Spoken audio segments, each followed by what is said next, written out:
The phone rang at exactly 12:01 in the morning. I was sitting alone in my living room laptop, glowing on the coffee table, the television muted, but showing fireworks exploding over Times Square. Confetti falling like snow. People hugging, strangers kissing. The whole world celebrating while I sat in the dark, waiting. I knew who it was before I looked at the screen. Monica. I let it ring 3 times before I answered. Her voice came through shaking, cracking at the edges like ice on a spring pond. "Dad, are you really a billionaire?" I leaned back in my chair watching the silent fireworks on the screen. "You banned me from New Year's Eve because I would embarrass the family. Now you are calling me Dad?" Silence. Complete suffocating silence. In the background, I could hear the party collapsing. Voices rising. Someone shouting. Derek asking what is happening, his words muffled and confused. Monica spoke again, barely a whisper. "This cannot be real. The Forbes article. The IPO. This has to be some kind of mistake." I let her sit in the silence for a moment longer than necessary. Then I said very calmly, "Everything in that article is true. Every single word." 3 days earlier, she told me I was an embarrassment, that I did not belong with the family anymore. But let me take you back to December 28th, the day my own daughter-in-law banned me from celebrating New Year's Eve with my only grandchild. I was standing in my kitchen that morning doing what I always do, making coffee, reading the news on my tablet, listening to the silence of a house that used to be full of laughter and conversation, and Margaret humming while she cooked breakfast. The silence was heavier than usual. It had been 3 years since she passed, but some mornings it still hit me like a truck. My phone buzzed on the counter, a text message. Not from Derek, from Monica. "Dad, about New Year's Eve. We are keeping it small this year. Just immediate family, you understand." I stared at the words. Just immediate family. As if I was not family. As if 40 years of marriage to their mother, 35 years of raising their father, and 7 decades of building a life meant nothing. I typed back slowly, my arthritic fingers hitting the wrong keys twice before I got it right. "I am immediate family." 3 dots appeared on the screen, then disappeared, then appeared again. I watched them dance for nearly a minute before her reply came through. "You know what I mean? You would just make everyone uncomfortable. It is better this way." I read those words 3 times. Make everyone uncomfortable. 70 years old. I had built a career, raised a son, buried the only woman I ever loved. And now, I was uncomfortable. 30 minutes later, my phone rang. "Derek." I answered without saying hello. "Dad, I am sorry about Monica's text." His voice was apologetic but weak, rehearsed like he had practiced this in the car. "She did not mean it like that." "Then what did she mean, son?" he stammered. I could hear him searching for words that would not come.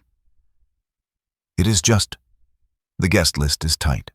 Investors, Monica's business partners, some clients from her firm. We are trying to keep it professional." I understood then. This was not a family gathering. It was a networking event. A chance for Monica to parade her connections in front of important people. And I was not important. Not to her. "We will do something in January," Derek said. "Just us. I promise." I had heard that promise before. After Thanksgiving, when I found out about their party from Facebook 3 days after it happened. After Christmas, when they told me it was small and intimate, but 30 people showed up, including Monica's entire extended family. After Emma's 7th birthday, when I was not invited and only found out because my granddaughter sent me a drawing that said, "I wished you were there, Grandpa." January never came. The promises were empty. And Derek, my son, the boy who used to run to me with his homework, who called me every Sunday when he was in college, who cried on my shoulder the day Margaret was diagnosed. That boy could not even say "I love you" before he hung up. I walked through my house that afternoon.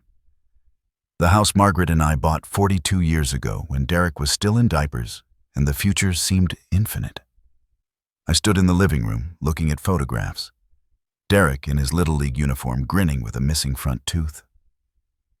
Derek at his college graduation cap tilted sideways, Margaret beaming beside him. Derek on his wedding day, Monica in white, her smile not quite reaching her eyes. In the kitchen, Margaret's recipe cards were still in the drawer. Her handwriting was fading on the yellowed paper. Pot roast, apple pie. The chocolate chip cookies she used to make for Emma every time they visited, back when they still visited. I went to my office, a small room at the back of the house that used to be a guest bedroom.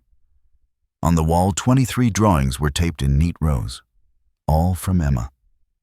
All sent secretly over the past year, hidden in envelopes with no return address, mailed from her friend Lily's house so Monica would not find out.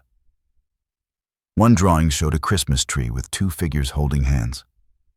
The labels read, "Me and Grandpa." Emma had sent it in September, hoping we would be together for the holidays. We were not. Margaret's reading glasses were still on the nightstand in our bedroom. I had not moved them in 3 years. Her garden outside was overgrown. I could not tend it without her. The roses had died the first summer after she passed. I did not have the heart to replant them. The silence in that house was heavier than grief. Grief is losing someone who loves you. This was different.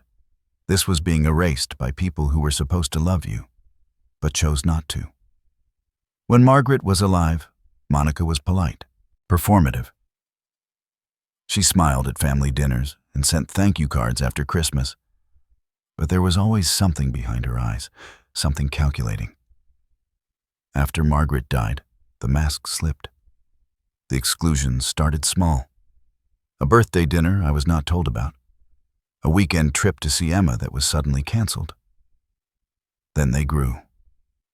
Thanksgiving became Facebook photos I was not in. Christmas became lies about keeping it small, while 30 guests drank champagne in Derek's living room. Emma's birthday became a drawing that broke my heart because my 7-year-old granddaughter knew she had to hide it from her mother. Monica did not just want me out of parties. She wanted me out of their lives entirely. And Derek? My son. Derek let her. That night, after Monica's text and Derek's empty apology, I went down to my basement, through a door I had installed a lock on 6 months earlier, into a room no one in my family knew existed. 3 computer monitors glowed in the darkness. Medical imaging software filled one screen.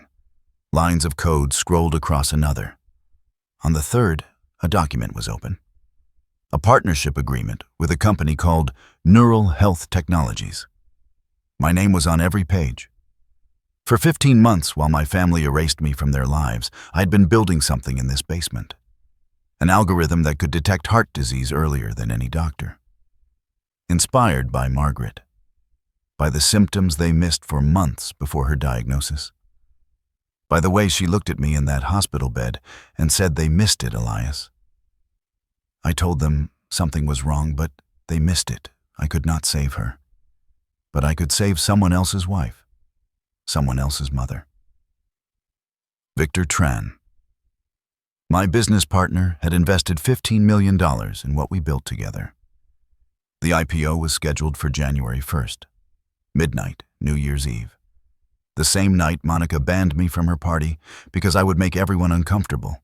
The valuation was $2.8 billion. My stake was 35%. They thought I was a burden, an embarrassment.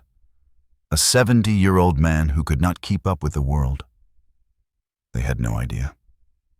I sat at my desk looking at a photograph of Margaret in her garden. Summer of 2021, holding tomatoes she had grown, laughing at something I said. The last good summer before everything changed. They tried to erase me, I whispered to her photograph. But I am not done yet. 3 days until New Year's Eve. 3 days until everything changes. but to understand how I got here. How my own daughter-in-law decided I was worthless. You need to know what happened 15 months ago, when Monica first realized I might have something worth taking. 15 months before Monica banned me from New Year's Eve, I was still trying to believe I had a family. Margaret had been gone for 2 years. The grief was no longer sharp. It had become something duller, heavier, a weight I carried everywhere I went. But I still had Derek. I still had Emma, or so I thought. My days had fallen into a routine. Wake up at 5:30 in the morning, the same time I had woken up for 40 years when I was still working as an engineer. Old habits die hard. Make coffee, sit at the kitchen table, read the news on my tablet.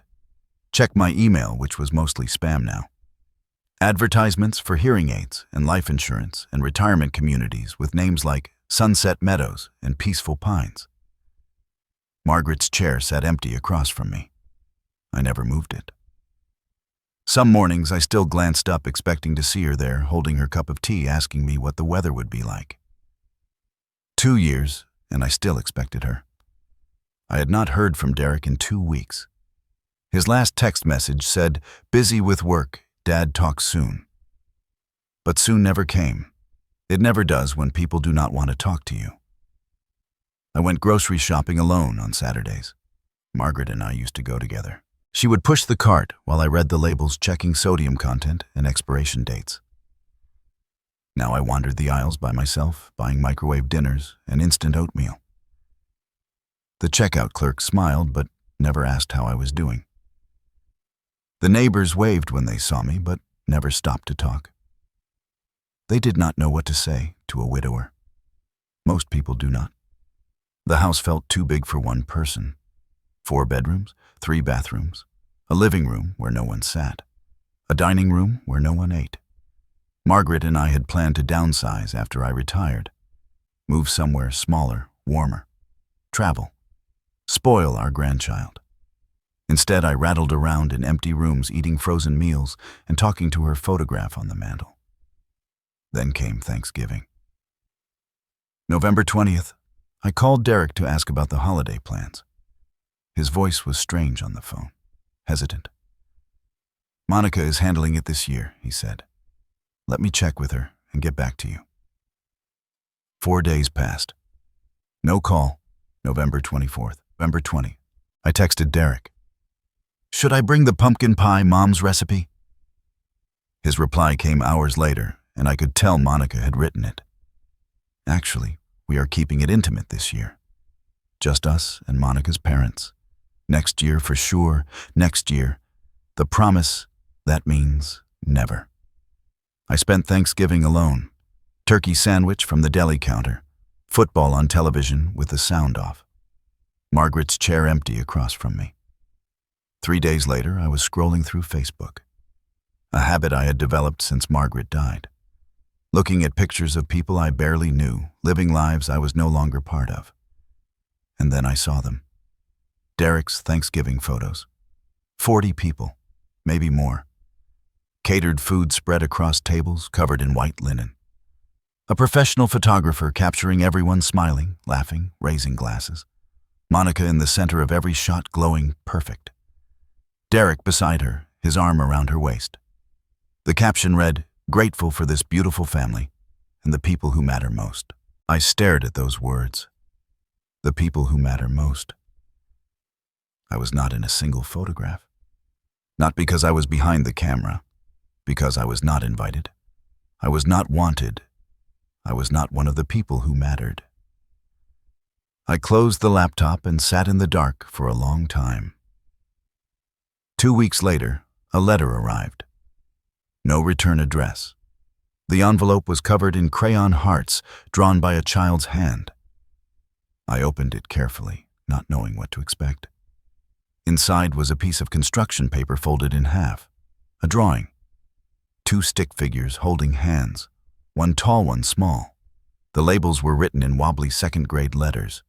Me, Grandpa. There was a note beneath the drawing. "Dear Grandpa, I miss you. Mommy said you were too busy to come for Thanksgiving. But I don't think that's true. I love you. Love, Emma. P.S. Don't tell Mommy I wrote this. My hands shook as I read it. Emma was 7 years old. She had snuck this letter into a mailbox without her mother knowing. She had drawn a heart around Grandpa, the same way Margaret used to spell it. Monica was not just pushing me out. She was rewriting the story, making me the absent grandfather who could not make time. And Emma, at 7 years old, already knew it was a lie. I taped the drawing to my office wall. The first of many. Christmas came 3 weeks later. December 20th, I bought gifts for Derek, Monica, and Emma. Wrapped them myself. Margaret used to wrap all the presents.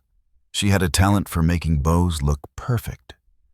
Mine looked like a child had done them, but I tried. December 22nd. I called Derek to ask about Christmas plans. Monica wants to do Christmas morning, just the 3 of us, he said. You know, for Emma. We will come by the day after. December 25th. I waited. No call, no visit. December 26th, nothing. December 27th, a text from Derek. Sorry, Dad. Emma caught a cold. Didn't want to get you sick. We will reschedule. I did not believe him, but I wanted to. December 28th. I checked Instagram. Monica's account.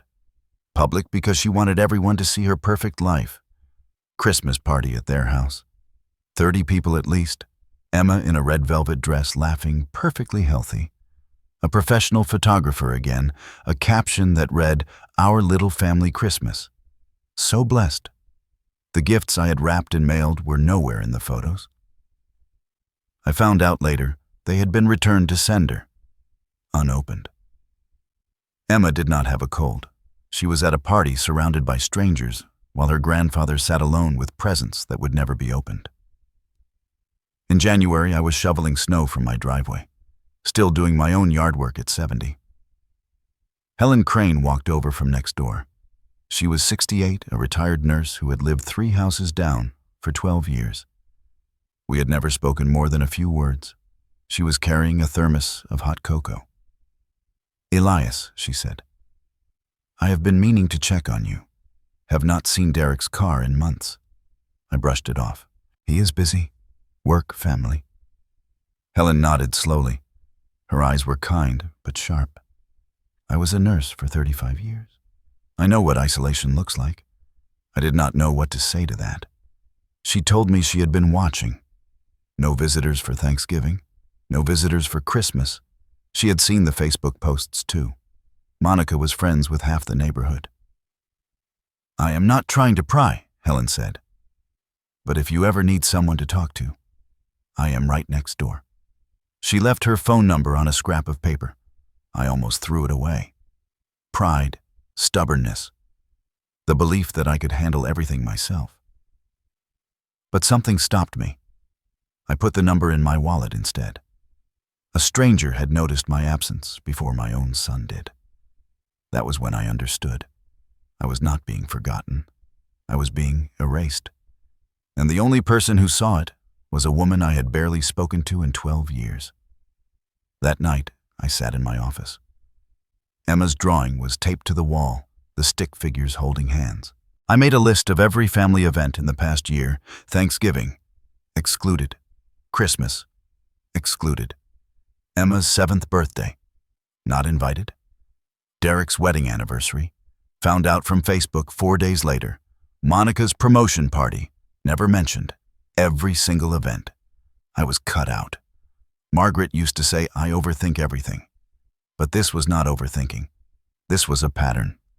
Monica did not want me in their lives. And Derek was too weak or too scared to stop her.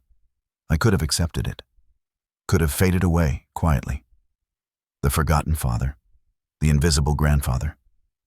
But something was happening in my basement office that would change everything. Something Monica had no idea existed. While Monica was erasing me from family photos and holiday dinners, I was building something in the basement that would make her regret every lie she ever told. It started the way most important things do. With grief. With insomnia. And with a dead wife's last words echoing in the dark. November 2024, 2 in the morning. I could not sleep. Had not slept well since Margaret died. Most nights I lay in our bed staring at the ceiling, listening to the silence where her breathing used to be. But that night, instead of suffering through another hour of nothing, I went to the basement.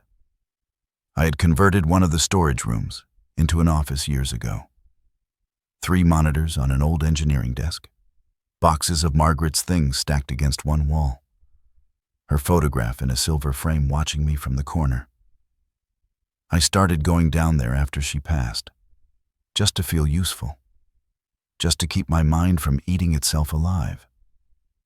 At first it was small projects, fixing bugs for old colleagues, freelance consulting for companies that remembered my name. Then an idea started forming, something that would not let me go. I kept thinking about Margaret's last week, the hospital bed, the oxygen mask, her hand in mine thin and cold as paper. The doctors missed it, Elias. Her voice was barely a whisper. For months, I told them something was wrong. They said it was anxiety, stress, getting older. They missed it. Heart disease. The symptoms were there for months, dismissed by every physician she saw. By the time they caught it, the damage was done. 3 days later, she was gone. Her final words to me: "Promise me you will keep using that brilliant mind." Do not let it gather dust. I could not save Margaret. But sitting in that basement at 2 a.m, I asked myself a question that changed everything. What if I could save someone else's wife, someone else's mother? What if I could build something that caught what doctors missed? I spent 40 years as a software engineer. Pattern recognition was my specialty. I had built systems that could detect fraud in milliseconds, identify manufacturing defects invisible to the human eye, predict equipment failures before they happened. If machines could see patterns in data, why not in the human body? I started coding.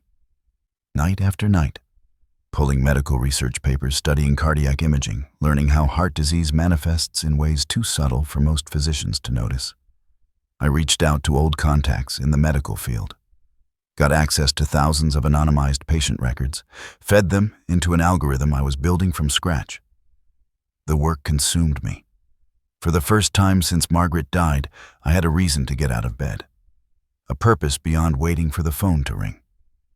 December 14th, 2024, 3:47 in the morning.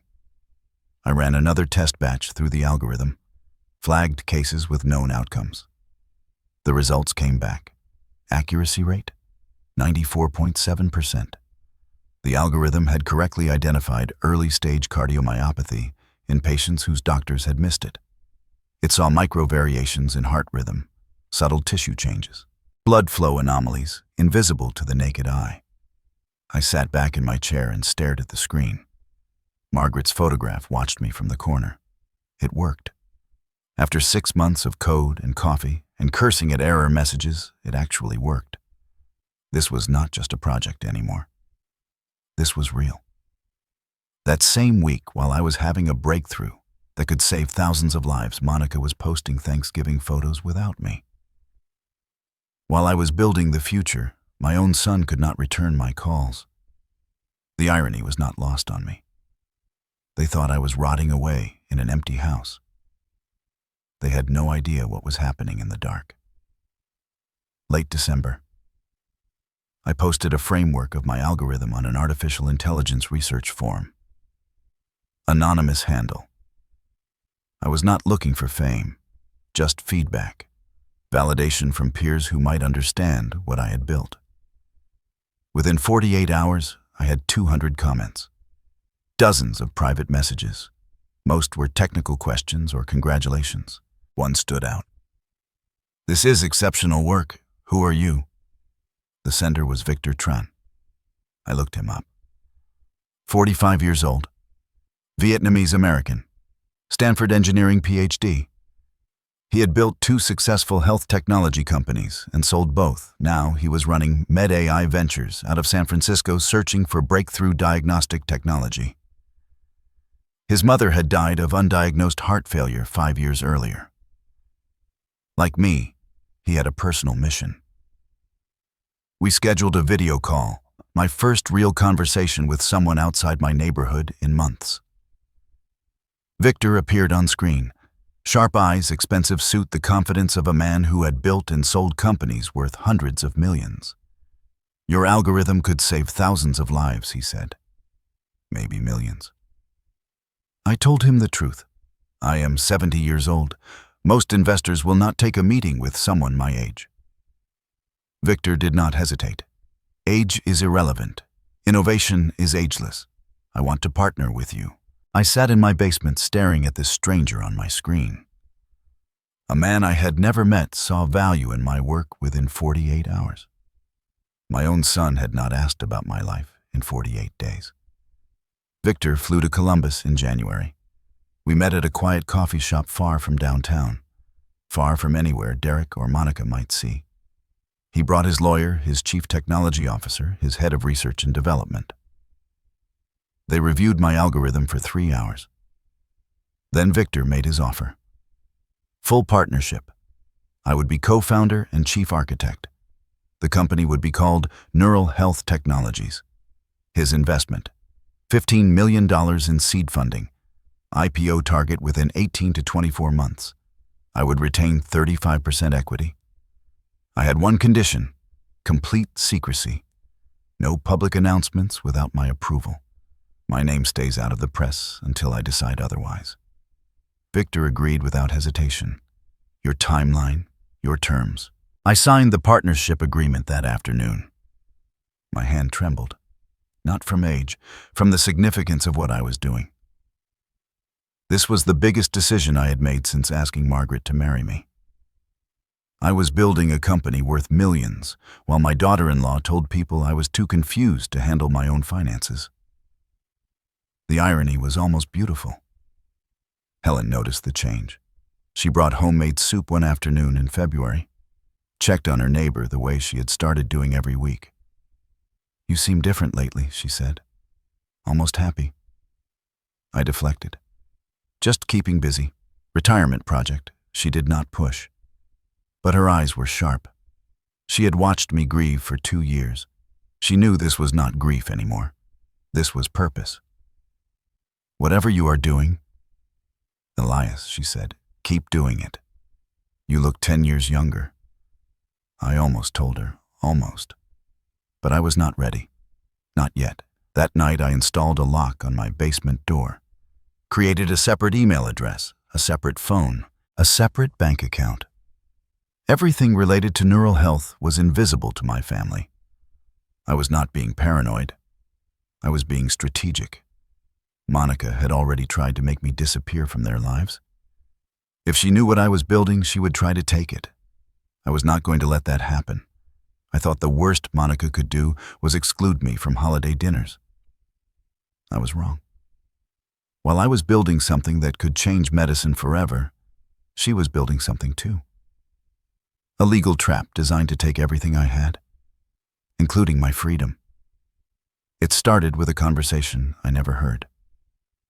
Early January. Derek mentioned something casual to Monica over dinner. "My old pension is still sitting there, probably a few $100,000. He said it the way you mentioned the weather. But Monica's ears perked up like a wolf catching a scent. She started digging. Property records, bank statements Derek had access to from years ago. She discovered I owned my house outright, $450,000 in equity.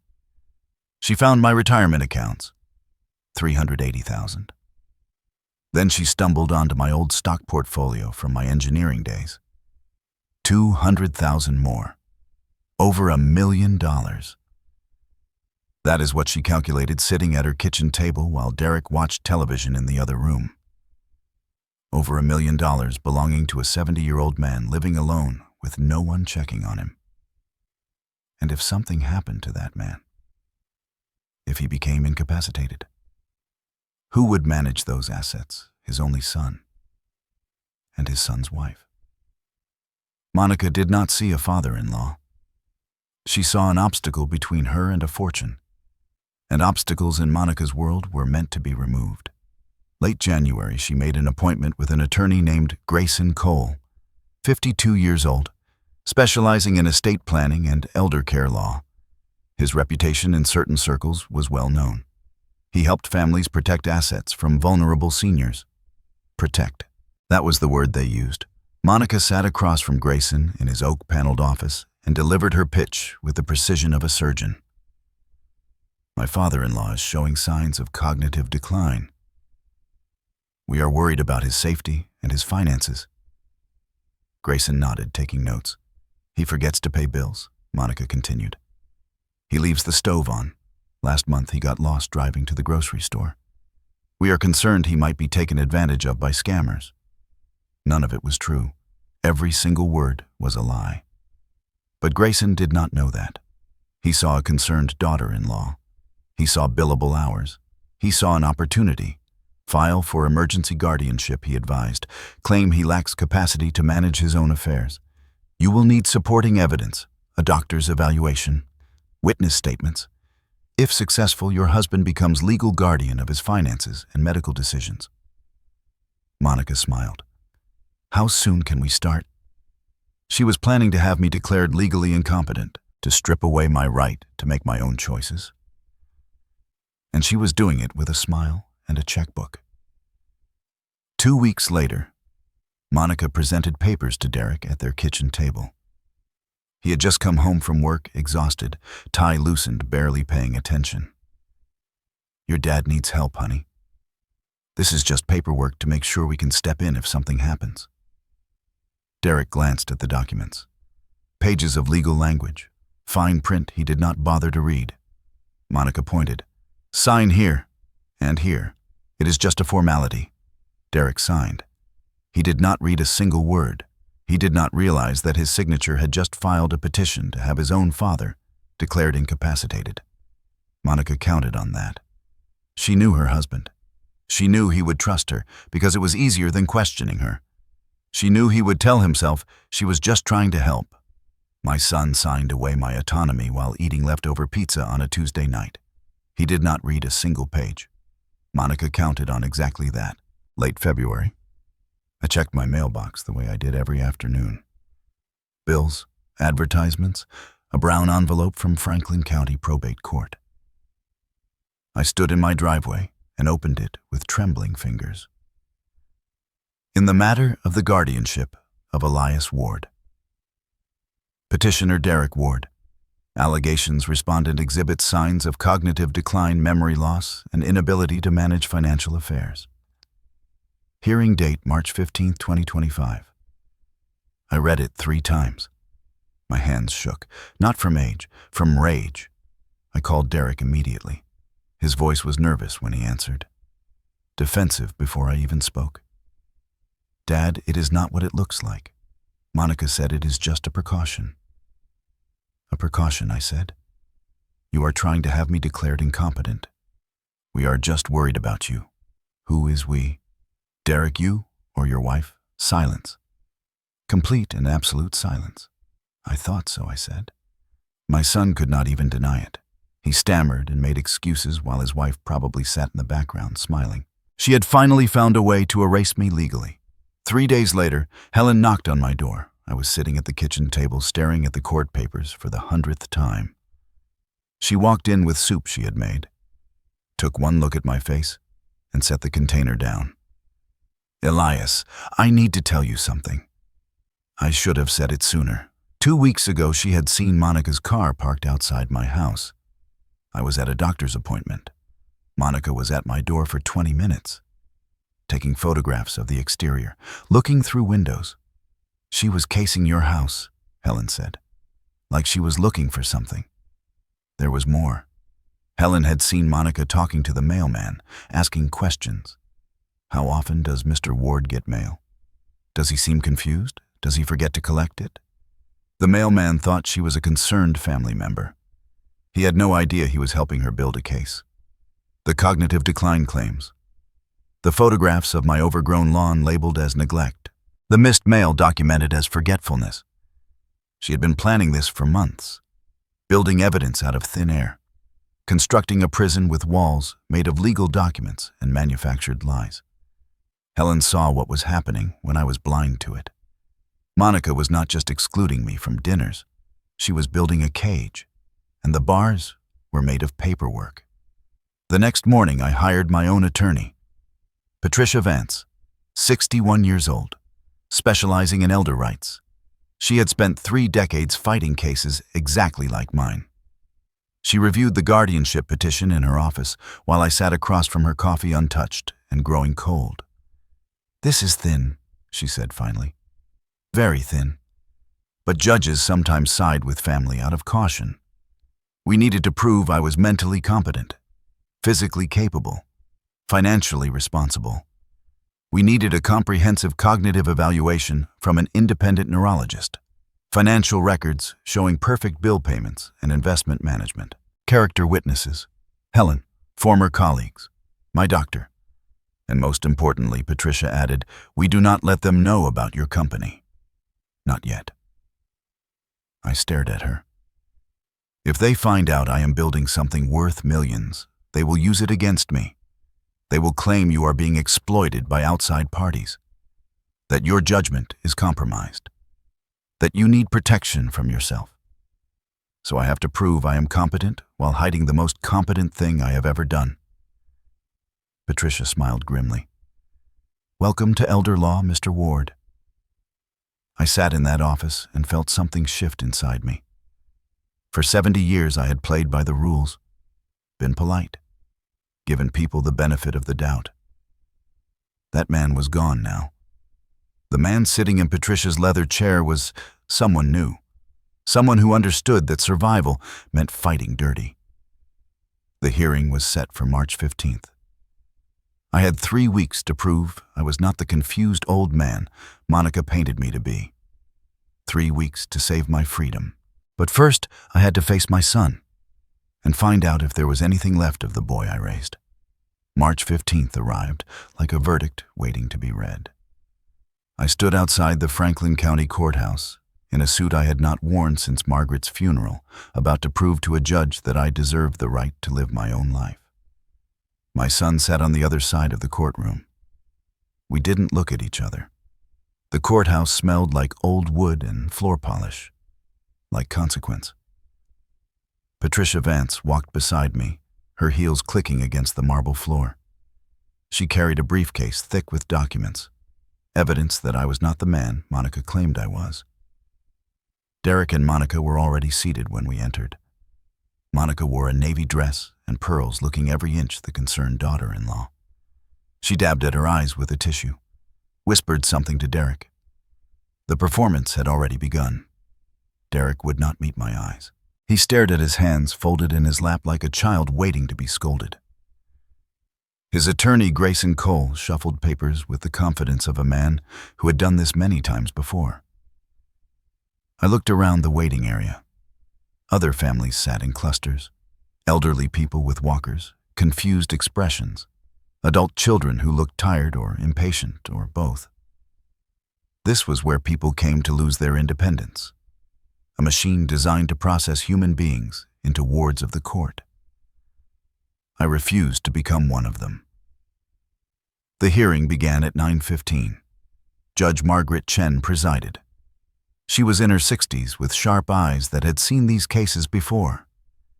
She watched Monica's face as Grayson Cole presented his evidence.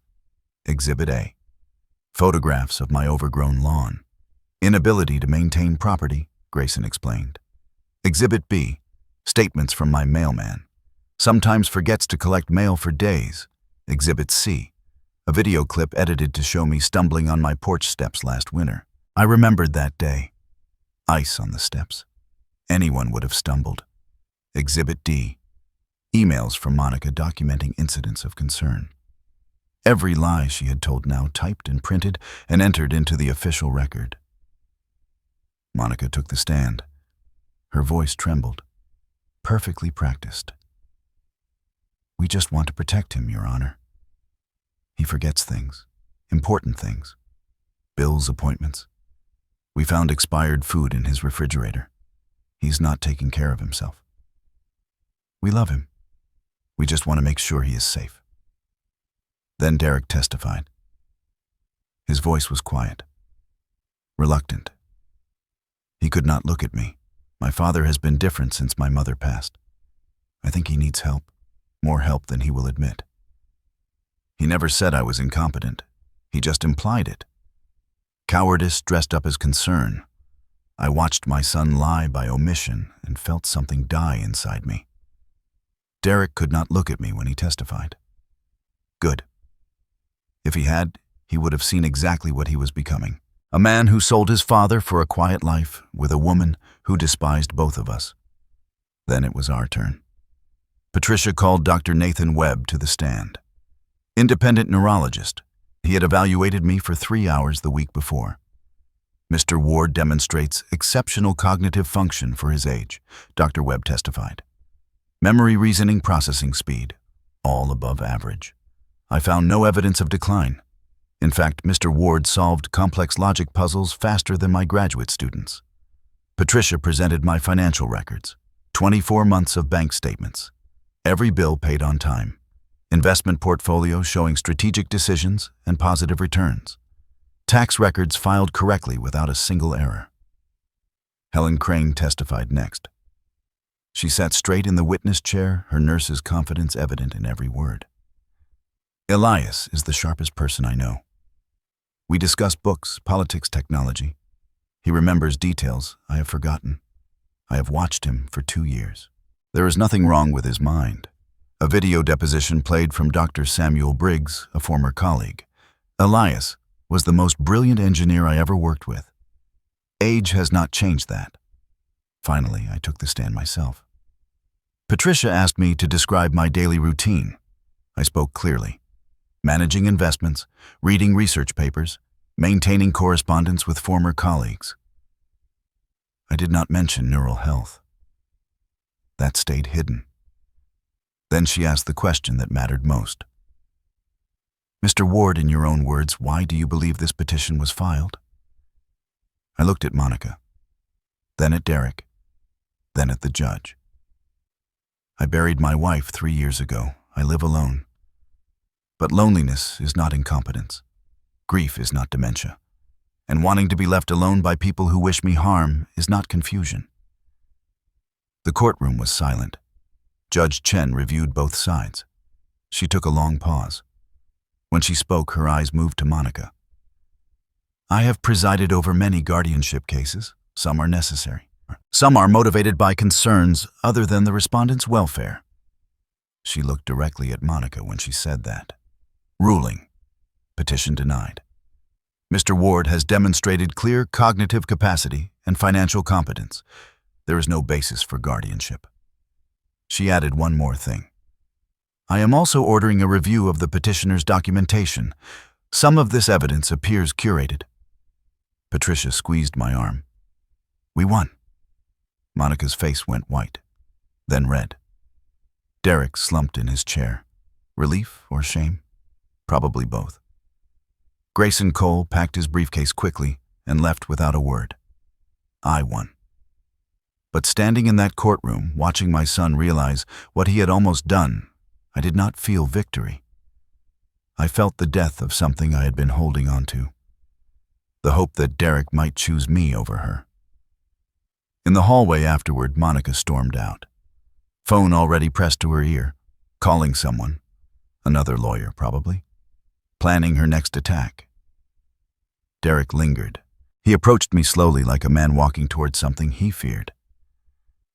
Dad. I did not know it would go this far. I looked at him, really looked, at the boy I had raised, the man he had become. What did you think would happen, Derek? You signed papers to take away my rights. Monica said it was just protection. Monica. Always Monica. When did you stop thinking for yourself? He had no answer. I need to know, son. Did you ever read what you signed? His silence was the answer. You were willing to put your father in a guardianship. Take away my home, my money, my freedom. And you did not even read the paperwork. I trusted her. You trusted her over me. He looked at his shoes. the same way he had looked at them when he was 12, and I caught him lying about a broken window. I am not going to tell you to leave your wife. That is your choice, but you need to decide who you are, Derek. Because right now, I do not recognize you. Dad, please, you have my number. When you are ready to be my son again, call me. Until then, stay away from my house. I walked away. Derek did not follow. That evening, I sat alone in my living room. The victory felt hollow. I had won my freedom, but lost my son. Maybe I had lost him years ago. Maybe Monica had taken him so gradually, I never noticed until it was too late. My phone rang. Unknown number. I answered. Grandpa, Emma. Her voice was small, scared. It is me. I am using my friend Lily's phone. My heart cracked. Emma, sweetheart, are you okay? Mommy is really mad. She is yelling at Daddy. She said you are a bad man who wants to hurt us. That is not true, baby. I would never hurt you. I know. Mommy lies sometimes. I can tell. 8 years old? She already knew her mother lied. Grandpa, will I ever see you again? I promise you will. I do not know when. But I promise. Background noise. Monica's voice calling Emma's name. I have to go, Emma whispered. I love you, Grandpa. I love you too, sweetheart. The line went dead. I sat in the dark for a long time. My 8-year-old granddaughter understood what my adult son could not see. Monica was the enemy, and Emma was brave enough to call me knowing she would be punished if she was caught. Emma was more of a ward than Derek had been in years. I had won the legal battle, but the war was far from over. Monica would not stop. I knew that. And I needed allies, real allies. That was when someone unexpected walked back into my life. My brother Richard, a man I had not spoken to in 15 years. I had not spoken to my brother Richard in 15 years, not since our parents' funeral when words were said that could not be unsaid. So when he showed up on my doorstep in May, I almost closed the door in his face. Almost. But something in his eyes stopped me. He looked like a man carrying a warning. It was a Saturday afternoon. I was expecting Helen, maybe a delivery. Instead, I opened the door to find Richard Ward standing on my porch, 65 years old. Grayer than I remembered, thinner, but unmistakably my brother. 15 years compressed into a single moment. Hello, Elias. Can I come in? I did not move. What are you doing here, Richard? I need to talk to you about your daughter-in-law. My guard went up immediately. Monica. What do you know about Monica? More than you do. And none of it is good. The history between us was ugly. Our parents died in 2010. Car accident on a rainy highway. We fought over the estate. Richard wanted to sell the family home. I wanted to keep it. Words were exchanged that could never be taken back. You always thought you were better than me. You only care about money. Margaret tried to broker peace for years. She never succeeded. Now he was standing in my doorway talking about Monica. I stepped aside and let him in. We sat in the living room. I poured coffee but offered nothing warmer. Richard looked around at the photographs on the walls, Margaret's garden visible through the window. The house he had not seen in 15 years. I know we have history, he said. I am not here to rehash it. Then why are you here? 3 months ago, I got a phone call. A woman named Monica Ward said she was married to your son. I set down my coffee cup. My hands were suddenly very still. She asked about the Ward family assets, Richard continued. Wanted to know if you inherited anything from our parents that was not declared. Asked about family property. Old investments, anything hidden. She was fishing. Richard nodded. She thought I might know about money you were keeping secret. When I told her I had not spoken to you in years, she got more interested. Not less. What do you mean? She wanted to know why we were estranged, if there was a pattern of conflict. She asked very specific questions, like she had done research. I understood then. Monica had contacted my estranged brother, a man she had never met. hoping to find ammunition against me. She was digging into my past, looking for cracks she could exploit. And she almost found one. After her call, Richard explained something felt wrong. So I started looking into her. "You investigated Monica. I hired a private investigator. Old friend from my security consulting days. What he found made me get on a plane." Richard reached into his jacket and pulled out a manila envelope, thick with papers. He set it on the coffee table between us. Monica's maiden name was Monica Chen, changed from a previous marriage. I stared at the envelope. Previous marriage, first husband was Gerald Hoffman. 72 years old when they married. Wealthy property developer in Arizona. Marriage lasted 3 years. What happened to him? He died. Natural causes according to the death certificate. But before he died, he signed over power of attorney to Monica. She inherited everything. $2.3 million. My blood went cold. Gerald's children sued, Richard continued. Claimed undue influence. Elder financial abuse. The case was settled out of court. Monica walked away clean. But the pattern was there. Befriend, isolate, control, inherit. I opened the envelope. Court filings from the Hoffman case. News clippings. Elderly developer's estate disputed by children. A private investigator's report with a timeline of Monica's relationship with Gerald. The pattern was identical to what she had done to me. Monica met Gerald at a charity event, Richard said. She was volunteering at a senior center. Within 6 months, she moved in with him. Within 12 months, she had estranged him from his adult children. Within 18 months, she had power of attorney. Within 36 months, Gerald was dead and Monica was wealthy. I looked at the dates. Monica married Derek 5 years ago, when I was still working, when Margaret was still alive. She had waited, patient, calculating. After Margaret died, the isolation began. The Christmas exclusions, the birthday snubs. They were not petty cruelty. They were strategy. She had been planning this for years. She is a predator, Richard said. Gerald Hoffman was not her husband. He was her mark. And now you are next. The guardianship petition, the asset searches, the photographs of my house. It all clicked into place. Monica was not just a controlling daughter-in-law. She was a professional, and I was her target. I thought Monica was cruel, greedy, manipulative. I had no idea she was a professional. I was dealing with someone who had done this before and gotten away with it. Richard and I sat in silence for a long moment. 15 years of anger and resentment hung in the air between us. But something else was there too. Something that felt almost like family. I should have reached out years ago, Richard said. After Margaret died. I was too proud. We both were. She was the only one who called me, you know, every Christmas, every birthday, trying to fix what we broke. That was Margaret. She never gave up on anyone. Richard looked at me. Really looked. I cannot undo 15 years, but I can help you now. I considered his words.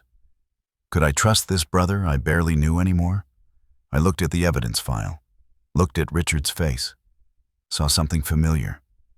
The Ward stubbornness, the Ward loyalty. It had taken him 15 years, but he was here. I could use the help, I said. We shook hands, awkward at first, then firm. We had lost 15 years to pride and inheritance money. Margaret would have scolded us both. But she also would have been glad to see us finally sitting in the same room, fighting on the same side. That evening I invited Helen over. It was time to bring my allies together. This is my brother Richard, I told her. He has information we need. Helen read the Hoffman file. Her nurse's instincts kicked in immediately. Her face grew darker with every page. I have seen this before, she said. Elder predators.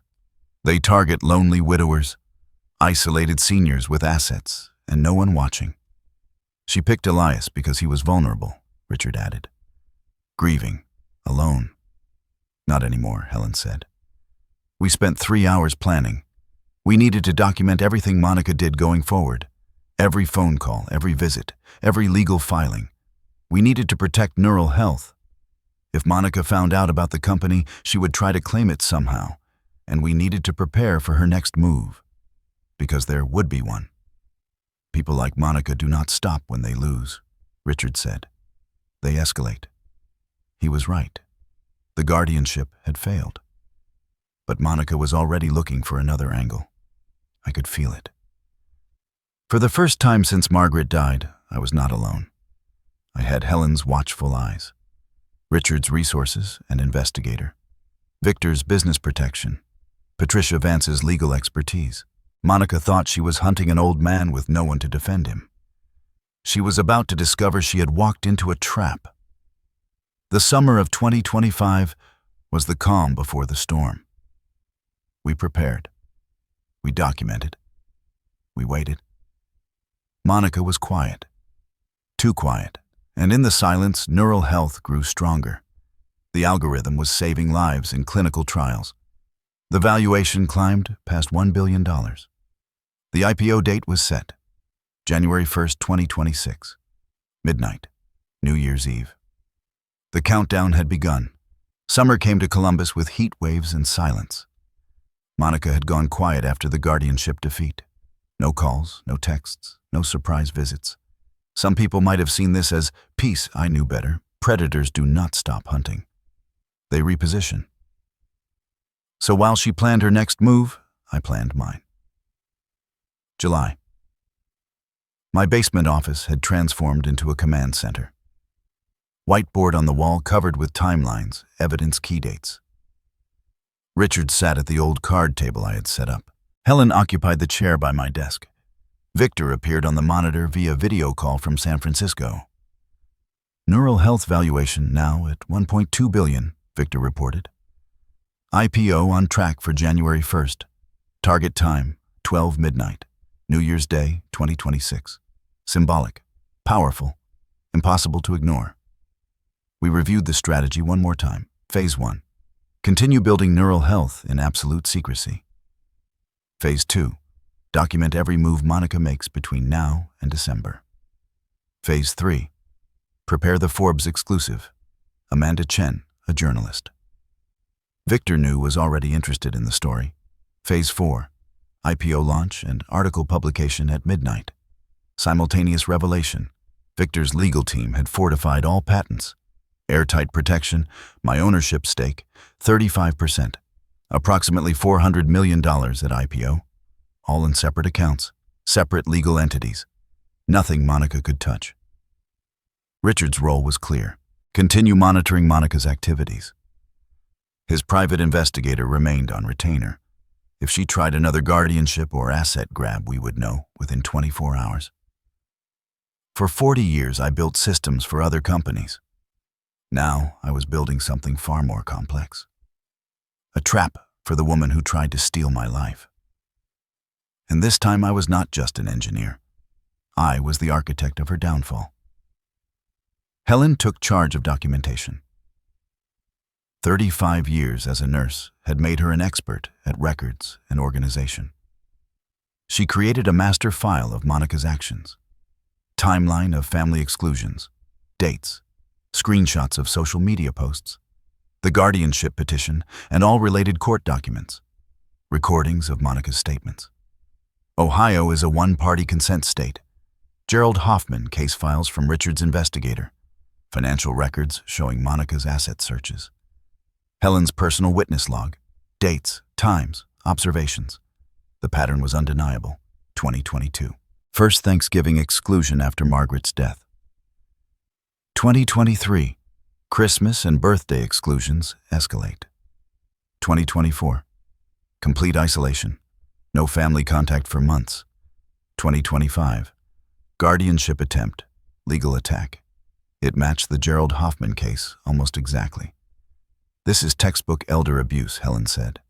Isolation, financial exploitation, legal manipulation.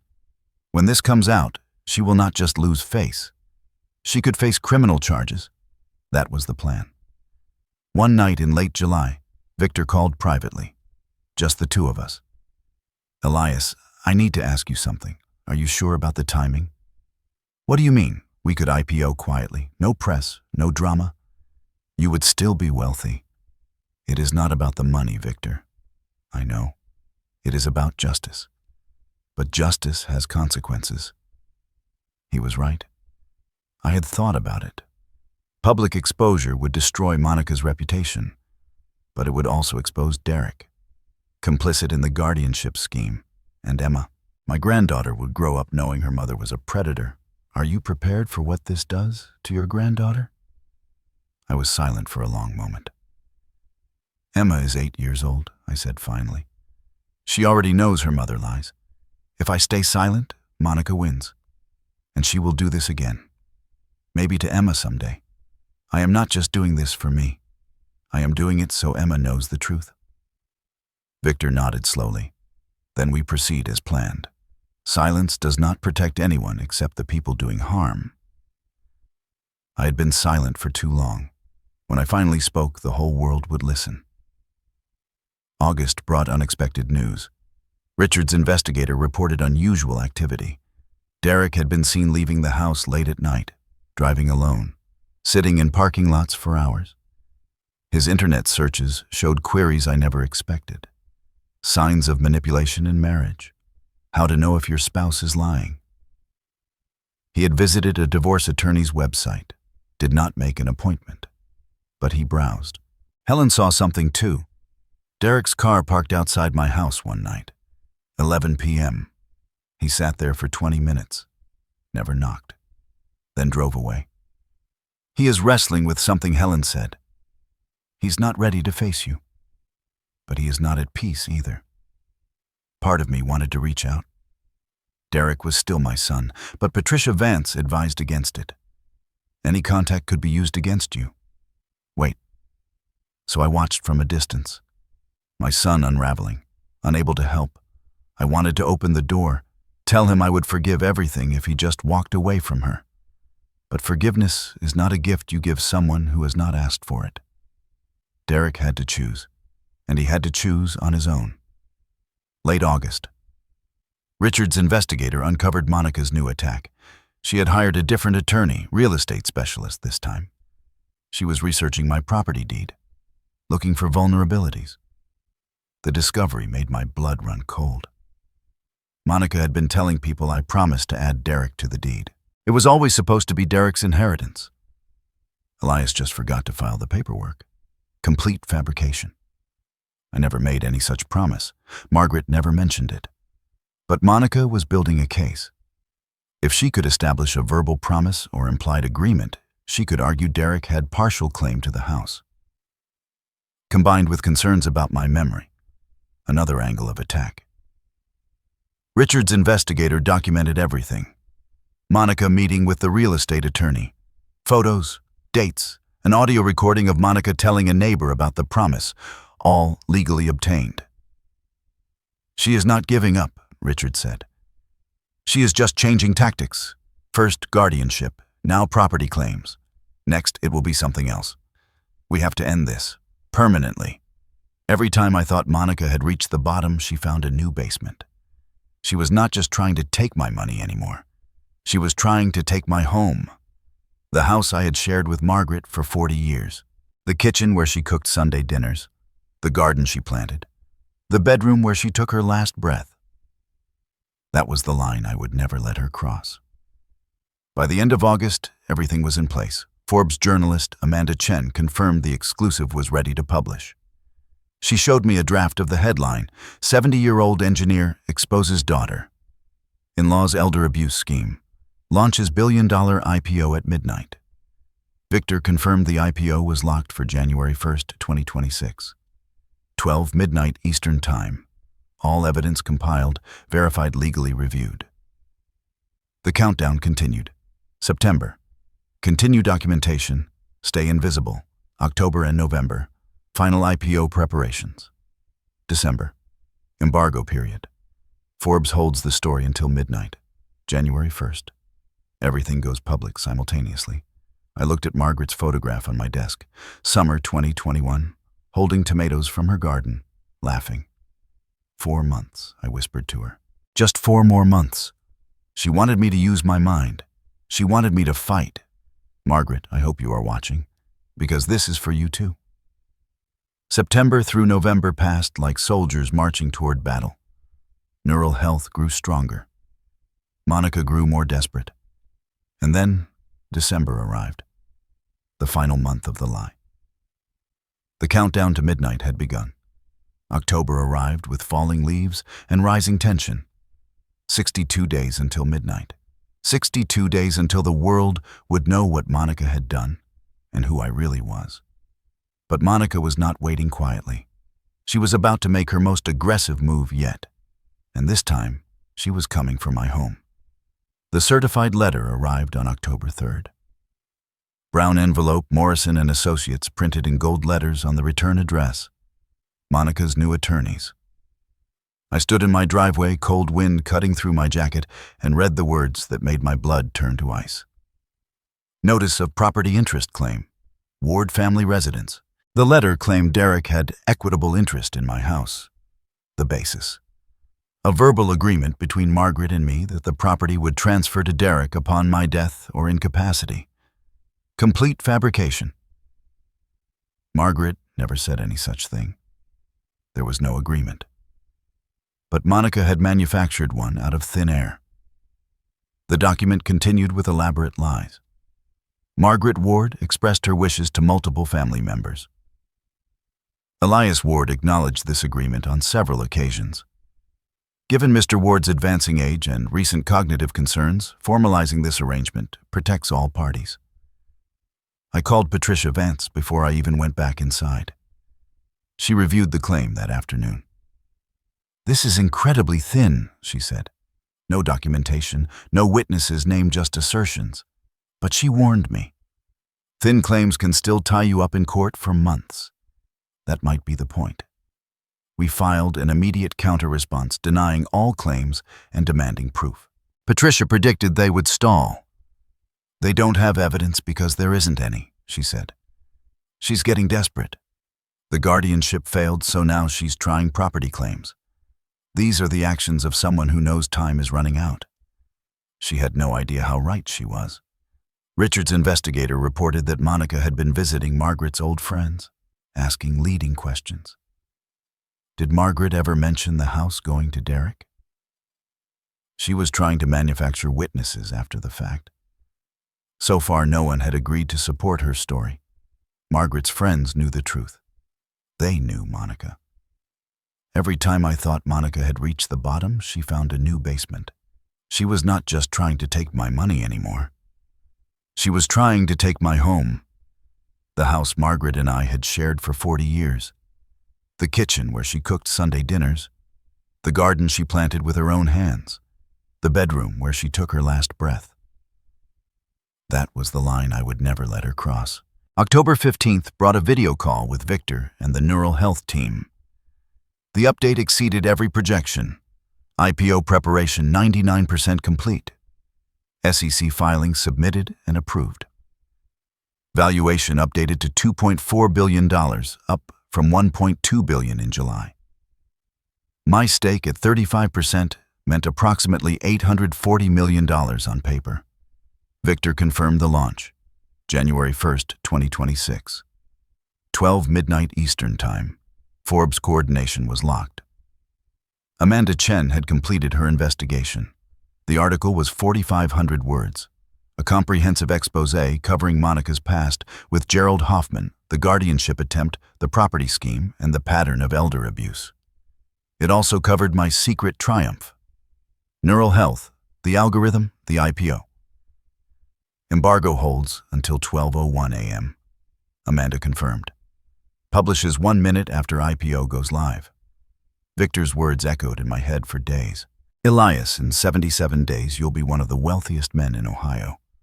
More importantly, you'll be free. Wealthy. The word felt strange. I did not start this for money. I started it because Margaret believed in me when no one else did. The money was just proof that she was right. October 22nd was Emma's 9th birthday. I was not invited. Helen told me about the party. She saw the trucks arrive at Derek's house. Bounce house. Catering van. 30 kids at least. A celebration I knew nothing about until it was already happening. No invitation, no call, not even a text message pretending to explain. I sent a gift through the mail, a locket with Margaret's photo inside. The note read, "Your grandmother would have loved to see you turn 9. I love you always. Grandpa." 2 days later, the gift came back. Unopened. Returned to sender, Monica's handwriting on the package, not accepted. She did not even let Emma see it. She kept my granddaughter from seeing her grandmother's face. I did not cry. I was past tears. I took the locket, put it in my desk drawer, and added it to the evidence file. Birthday gift returned unopened. October 24th, 2025. One more piece of documentation. One more proof of cruelty. In that moment, any remaining hesitation I had about exposing Monica vanished. This was not revenge anymore. This was justice. November 15th. I forced a meeting with my son. I texted Derek. "Meet me at Pete's Diner, 7 p.m. Come alone. This is your last chance." He showed up nervous. Thinner than I remembered. Dark circles under his eyes, like he had not slept in weeks. We sat in a back booth. Coffee neither of us touched. I spoke first. "I'm not going to ask you to apologize. I'm not going to ask you to explain. I'm going to tell you something, and then you're going to make a choice." Derek stared at me, waiting. In 6 weeks, something is going to happen. Something public. Something big. When it happens, you're going to have to decide whose side you're on. If you're still standing next to Monica when that day comes, you will go down with her. His face went pale. "Dad, what are you talking about? What's going to happen?" I did not answer his question. "You have 6 weeks to decide who you are, Derek. Are you my son, or are you her accomplice? I don't understand." "You don't have to understand. You just have to choose." I stood up, left money on the table for coffee we never drank, walked out without looking back. I gave him a warning I did not have to give, a chance I was not obligated to offer, not because he deserved it, but because somewhere inside that broken man was the boy who used to bring me his homework, who called me every Sunday from college, who cried on my shoulder when Margaret was diagnosed. I owed that boy one last chance. What Derek did with it was up to him. Thanksgiving arrived on November 28th. For the first time in 3 years, I was not alone. Helen came early to help cook. Richard flew in from the East Coast. Victor surprised us all by showing up from San Francisco. 4 people in my kitchen. Real food, real conversation, real family. Richard made a toast. To the family we lost and the family we found. Helen raised her glass. To Margaret. She'd be proud of you, Elias. Victor smiled. To 32 days. And to justice. I looked around the table. Last Thanksgiving, I sat alone scrolling through Facebook photos of Monica's party. The people who matter most, her caption had said. And I was not in a single picture. This Thanksgiving, I was surrounded by people who chose to be there. Not because of blood or obligation. Because they believed in me. The house felt full again. Not with noise, with warmth. 32 days until IPO. 32 days until Forbes published. 32 days until Monica's world collapsed. November ended cold and quiet. Monica had gone silent. No legal letters. No new schemes I could detect. I should have been relieved. Instead, I was worried. Silence from a predator usually means they are preparing to strike. I just did not know where the attack would come from. I would not have to wait long to find out. December came wrapped in frost and finality. 4 days until midnight. 4 days until everything I had built in secret would explode into the light. The house was quiet. The plan was ready. And then Monica sent her final message. The one that proved she had no idea what was coming. The one I had been waiting for. December 27th, 8:47 in the morning. My phone buzzed on the kitchen counter. Monica's name on the screen. Dad, we need to talk about New Year's Eve. Derek and I discussed it. We're hosting investors and clients this year. Very formal. Black tie. It wouldn't be appropriate for you to attend. 30 seconds later, another message. You'd just make everyone uncomfortable. It's better for everyone if you stay home. We'll do something in January? Maybe. Then a third. Please don't make this difficult. I read the messages 3 times, screenshotted each one, saved them to the evidence folder. Did not respond. Not yet. I walked to my office and looked at the countdown on the whiteboard. 4 days. Monica was banning me from a party celebrating business success. In 4 days, I would be worth more than every investor at that party combined. She was telling me I would make everyone uncomfortable. In 4 days, the only uncomfortable person would be her. She wanted me to feel small, rejected, invisible. She had no idea she was writing the opening line of her own destruction. Every word she sent was another nail in a coffin she was building for herself. That afternoon, a FedEx truck pulled into my driveway. Thick envelope from Neural Health Technologies. I signed for it with steady hands. Inside was a formal IPO launch invitation. You are cordially invited to witness the launch of Neural Health Technologies. January 1st, 2026, 12 midnight Eastern Time. Virtual event global broadcast. Also included were my official founder credentials, preliminary stock certificates, and a press kit. But it was Victor's handwritten note that made me sit down. Elias. In 4 days, the world meets the man I met in a coffee shop 2 years ago. The man who built something that will save millions of lives. The man they tried to erase. Get ready. This is your moment. Victor, I looked at the numbers one more time. IPO price $48 per share. My shares $17.5 million. Value at IPO $840 million. If the stock rose 15 to 20% on the first day as projected, I would cross 1 billion. 4 days until I became a billionaire. 4 days until Monica discovered she had been trying to steal from one of the wealthiest men in the state. 4 days until my family learned the price of erasure. I held Margaret's photograph. We did it, I whispered. Then I texted Victor one word. Ready. December 28th. Helen arrived first, carrying grocery bags. I'm not letting you spend these last days alone, she said. Richard flew in that evening. Wouldn't miss this for anything, he told me as he dropped his suitcase in the guest room. The 3 of us sat in my kitchen that night. Coffee planning, waiting. Helen cooked dinner. The first home-cooked meal in that kitchen since Margaret died. The smell of pot roast filled the house. Margaret's recipe. Helen had asked me to teach her.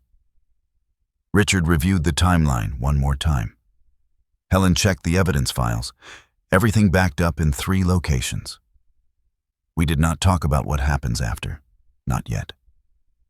You know, Richard said Mom and Dad would have loved to see this. 2 brothers back together, about to take down a con artist. Margaret would have been insufferable, I replied. I told you so for the rest of our lives. We laughed. The first real laugh in that house in years. The house felt alive again, not with the ghosts of what I had lost, but with the warmth of what I had found. Helen, Richard, Victor. These were the people who saw me when my own blood turned away. December 29th, 2 in the morning. I could not sleep. I sat in the bedroom. Margaret's reading glasses still on the nightstand. 3 years untouched.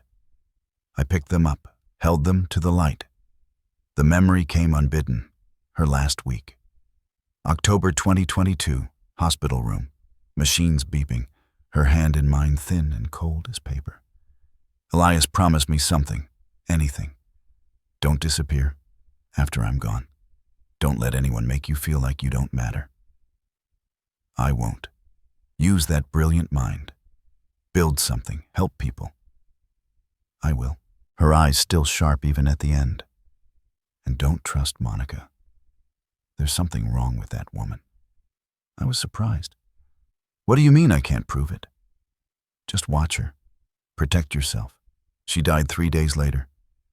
I set the glasses down gently. You knew, didn't you? Even then. After New Year's, I decided I would finally move the glasses. Put them somewhere safe. It was time to stop living in the past. Time to step into the future Margaret wanted for me. Margaret warned me. With her dying breath, she saw what took me 3 years to understand. I should have listened sooner, but I was listening now. December 29th, afternoon. The mail arrived.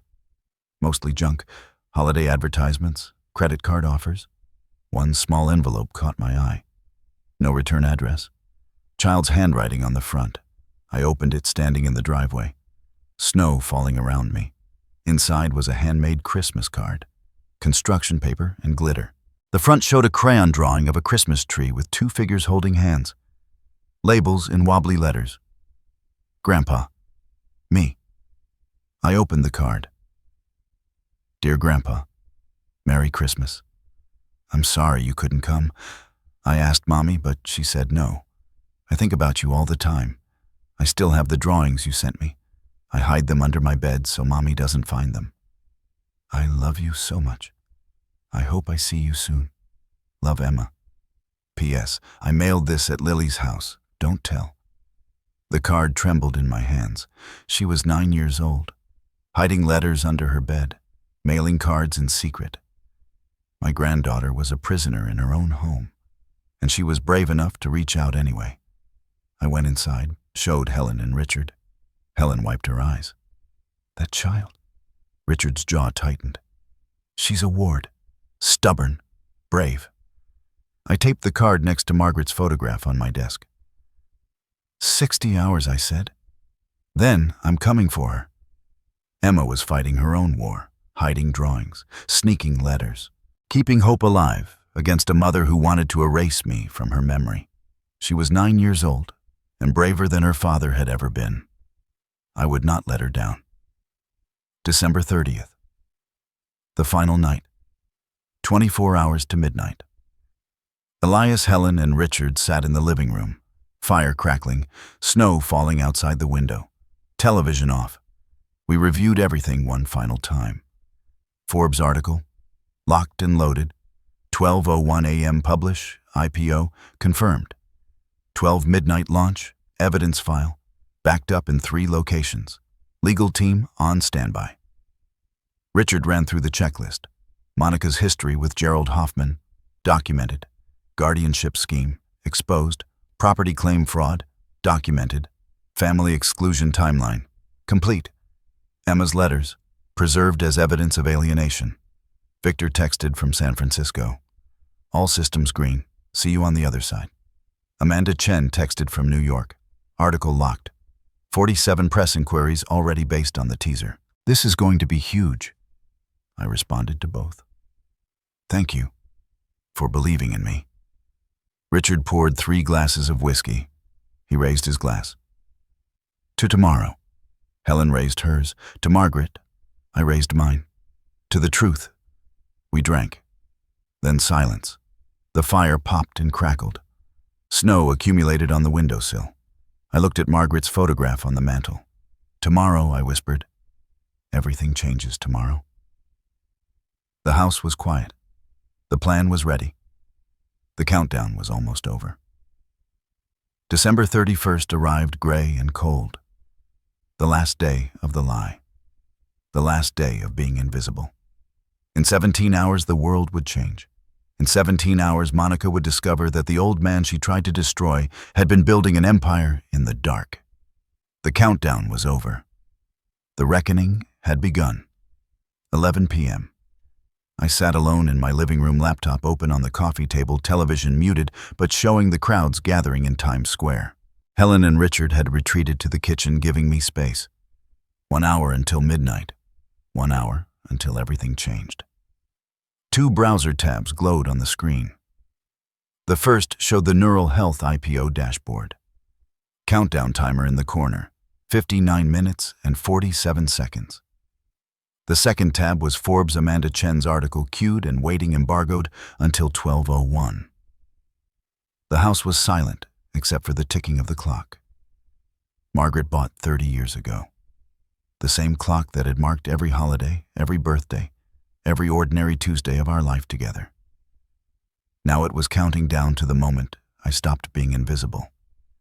My heart rate was elevated, but controlled. My hands were steady. 40 years of engineering had taught me to stay calm under pressure. I had not eaten since noon. I barely noticed. 59 minutes. After 3 years of silence, 59 minutes, until I spoke so loudly the whole world would hear. Part of me wanted to stop it, pull the plug, protect Derek from what was coming. But Derek had made his choice, and Monica had made hers a long time ago. 11:15. I hovered over the keyboard. Last chance to cancel. I opened my email, typed 2 words. Amanda Dash. The cursor blinked. I could stop this. 1 email. Kill the story. I changed my mind. Neural Health would still IPO. I would still be wealthy. But privately. Quietly. No public humiliation, no destroyed reputations, no family torn apart on national news. But if I stayed silent, Monica wins. She would try again. Another guardianship, another property scheme, another victim after me. Gerald Hoffman's children never got justice. Neither did Gerald. And in 5 years, 10 years, Monica would find another target. Another lonely widower with assets and no one watching. Helen appeared in the doorway. Second thoughts, just weighing the cost. She sat beside me on the couch. Elias, I watched patients die because doctors stayed silent about mistakes. Silence doesn't protect anyone except the people doing harm. I know. Margaret knew too. That's why she warned you. I deleted the draft email, closed the compose window. The cost of speaking was high. The cost of silence was higher. Monica had stolen 3 years of my life, poisoned my son, and tried to take my granddaughter. Silence was not peace. It was surrender. And I was done surrendering. 11:30. My phone rang. Unknown number. I answered with shaking hands. Grandpa Emma. Her voice was small against the noise of Monica's party. Music thumping, champagne glasses clinking, laughter I was not part of. I snuck Daddy's phone, she whispered. He's talking to some people. Mommy's getting her picture taken. My throat tightened. Emma, sweetheart, I just wanted to say Happy New Year. I miss you so much. I miss you too, baby, more than you know. Grandpa, are you okay? You sound funny. I'm okay, better than I've been in a long time. I wish you were here. Soon, Emma, I promise. Very soon. You always keep your promises, Grandpa. I always will. Sharp voice in the background. Monica. Emma. Where's your father's phone? Emma whispered fast. I have to go. I love you, Grandpa. I love you so much. I love you too, sweetheart. Remember that. No matter what happens. The line went dead, tears on my face, the first in months.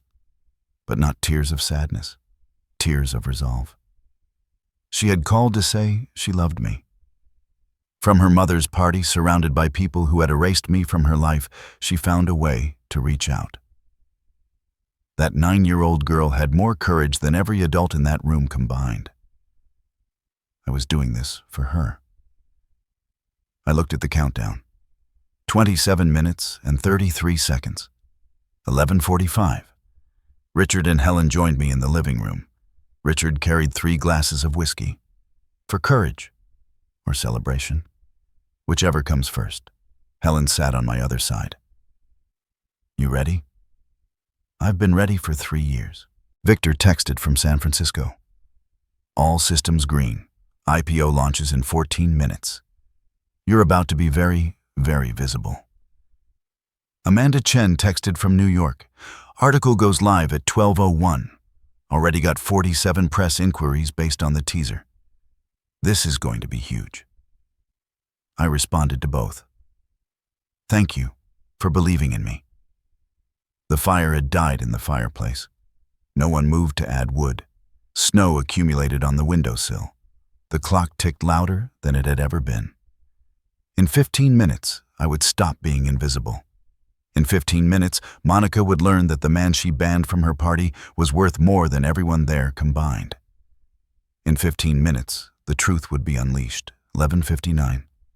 The final 60 seconds. Times Square on television. Ryan Seacrest counting down, crowd roaring, confetti cannons loaded, the whole world waiting for midnight. Laptop screen. Neural health dashboard. 59 seconds.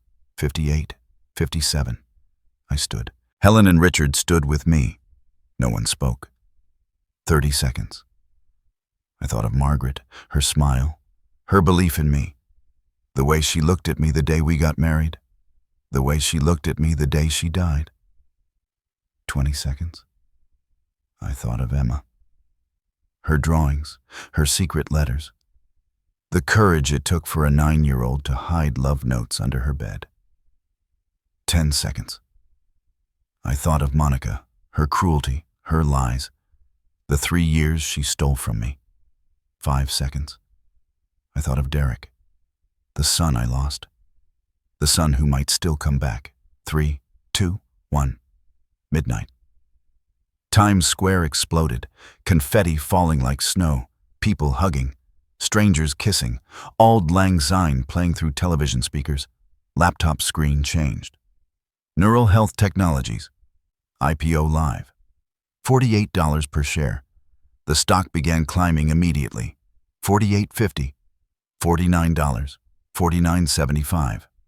My net worth crossed $800 million. Then $850 million. Then $900 million. 12:01. Phone buzzed. Forbes notification. Headline live. 70-year-old engineer exposes daughter-in-law's elder abuse scheme. Launches $2.8 billion IPO at midnight. The article was everywhere, instantly. Twitter trending, #ElderJustice, #NeuralHealth, #Midnight IPO. Richard grabbed my shoulder. It's done. Helen wiped tears from her eyes. Margaret would be so proud. I stared at the screen. Stock price climbing. Article spreading. 3 years of silence ending in a single minute. The ball dropped. The year turned. And somewhere across town in a penthouse full of investors and champagne, Monica Ward was about to have the worst night of her life. 12:03. Phone rang. Monica's name on the screen. I let it ring twice. Then answered. Her voice was not shaking, it was screaming. What did you do? Background chaos. People shouting. Phones buzzing. Someone asking, is this real? I kept my voice calm. Happy New Year, Monica. This article, this IPO, this is lies. Every word is documented. Every claim verified. Ask your lawyer. You can't do this to us, to Derek, to your own family. You banned me from family 3 years ago. Remember, I was uncomfortable. This will destroy us. No, Monica. This will expose you. There's a difference. Derek's voice in the background. Monica, what's happening? Why is everyone looking at their phones? Monica hissed at him. Your father did this. I spoke loud enough for Derek to hear. Derek, if you can hear me, I warned you. 6 weeks ago, you didn't listen. Silence on the line. Then Monica again, venom dripping from every word. We're going to sue you for defamation. We're going to take everything you have. You're going to do nothing. Because everything in that article is true. And I have the receipts. I hung up, turned off the phone. She called me a monster, a destroyer, a traitor to my own family. But the only thing I destroyed was her lie. The only thing I betrayed was her scheme. And I would do it again, 1,000 times. 12:15. The living room glowed with laptop light and phone notifications. Stock price $52.75. Still climbing. My net worth $923 million. Forbes article 2.3 million views in 15 minutes. #ElderJustice #1 trending nationally. Texts flooding in. Victor, Amanda, Patricia Vance, former colleagues, strangers who had read the article and wanted to say thank you. Helen hugged me. You did it, Elias. You actually did it. Richard raised his glass. To the billionaire of Columbus, Ohio. I looked at Margaret's photograph on the mantel. The summer garden, the tomatoes, the laugh. We did it, I whispered. All of us. The first night of 2026 was just beginning. Across town, Monica's world was collapsing. Her guests were leaving. Her phone was exploding. Her carefully constructed life was burning to the ground. But the real consequences were still coming. And they would be worse than she ever imagined. The first sunrise of 2026 found me still awake watching my phone explode with notifications. By 6 in the morning, Forbes had 11 million views. By noon, every major news outlet in America had picked up the story. And by sunset, Monica Ward's carefully constructed life had become rubble. The consequences had only just begun. #ElderJustice trended #1 in the United States for 18 consecutive hours. CNN covered it. NBC covered it. ABC, Fox, NPR. Every network wanted the story of the 70-year-old engineer who built a billion-dollar company in his basement, while his daughter-in-law tried to have him declared incompetent. The headlines wrote themselves. Billionaire grandfather exposes daughter. In-laws elder abuse scheme. The midnight IPO. That shocked America. Tech pioneer 70 reveals family betrayal in Forbes exclusive. Interview requests flooded in. 60 Minutes. Good Morning America. The Today Show. I declined them all. For now. But what moved me most were the comments. Thousands of them. Tens of thousands. This happened to my father. Thank you for speaking up. Monica Ward is a predator. Investigate her. Mr. Ward, you are a hero. My grandmother was isolated just like this. I did not expect to become a symbol. I just wanted my story told. But thousands of people saw themselves in me. The dismissed parent, the forgotten elder, the erased grandparent. I was not alone. I had never been alone. I just did not know it until now. Then Gerald Hoffman's children resurfaced. They contacted Amanda Chen at Forbes.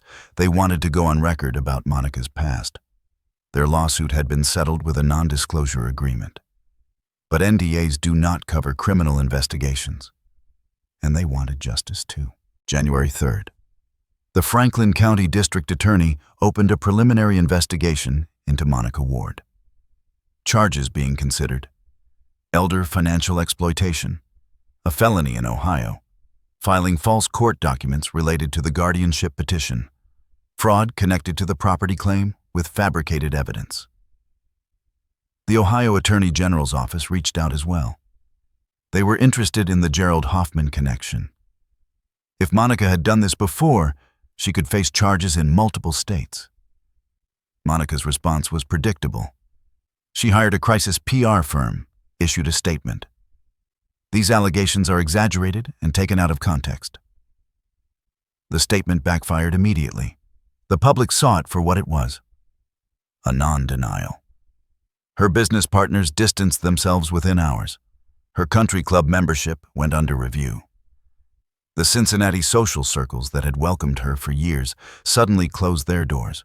Richard's investigator reported that Monica had been seen leaving the house with suitcases on January 4th.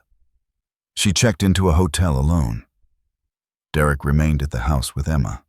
First sign of separation. Patricia Vance called with her assessment. She's looking at serious charges if the DA proceeds.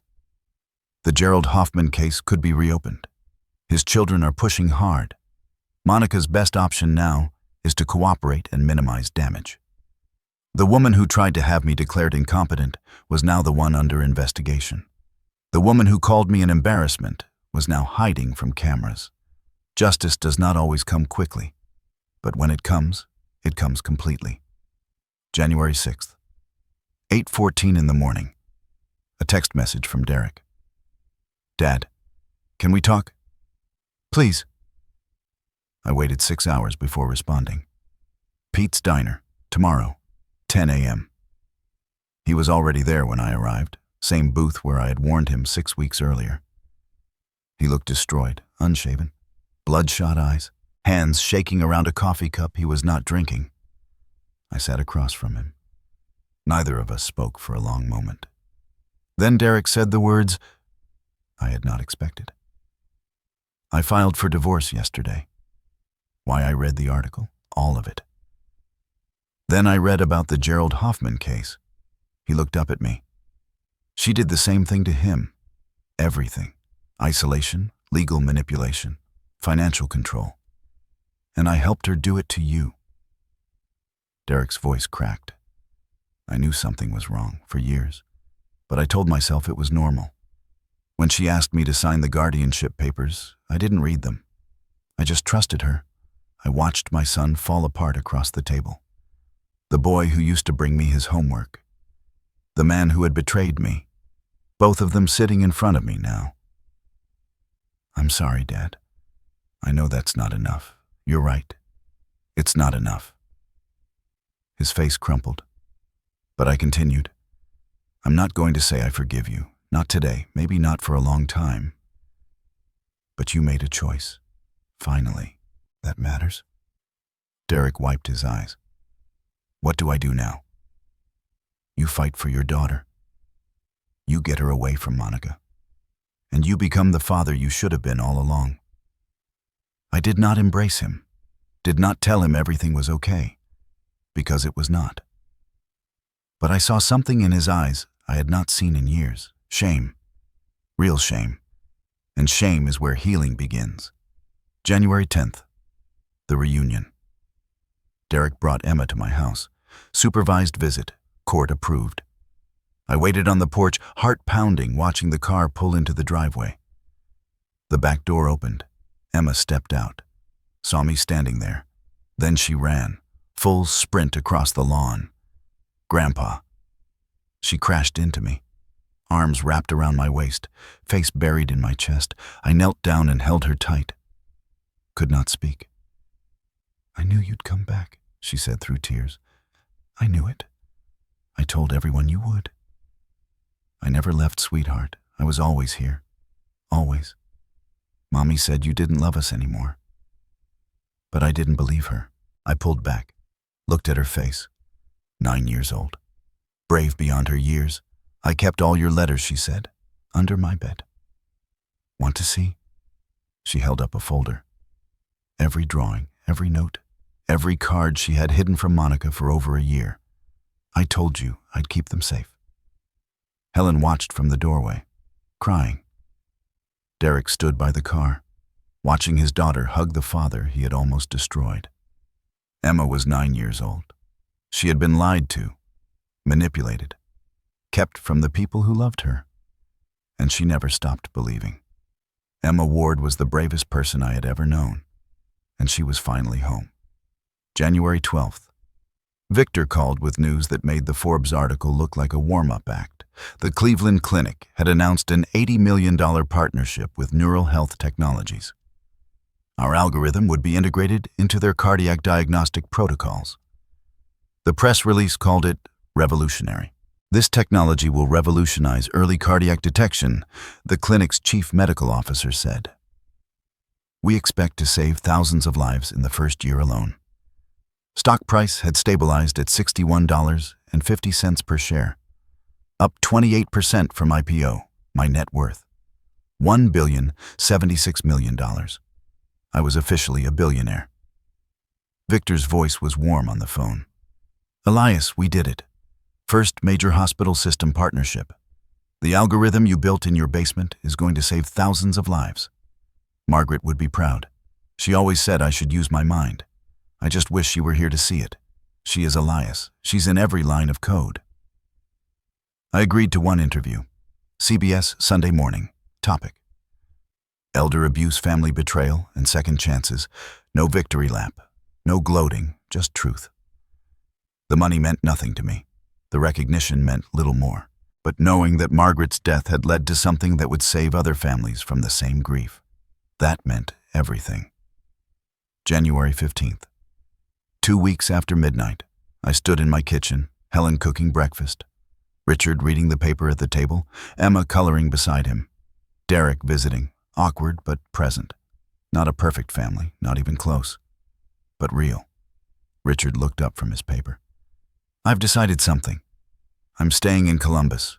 Found an apartment downtown. I stared at him. Staying 15 years is enough time apart. Margaret would have liked that. Margaret would have said, I told you so. We laughed. Brothers again. Emma held up her latest drawing. 5 stick figures. Labels written in careful letters. Grandpa, Uncle Richard, Miss Helen, Daddy, me. This is our new family, she announced. No, Monica. Emma had drawn the truth before anyone had to tell her. I looked around that kitchen. Helen at the stove. Richard with his coffee.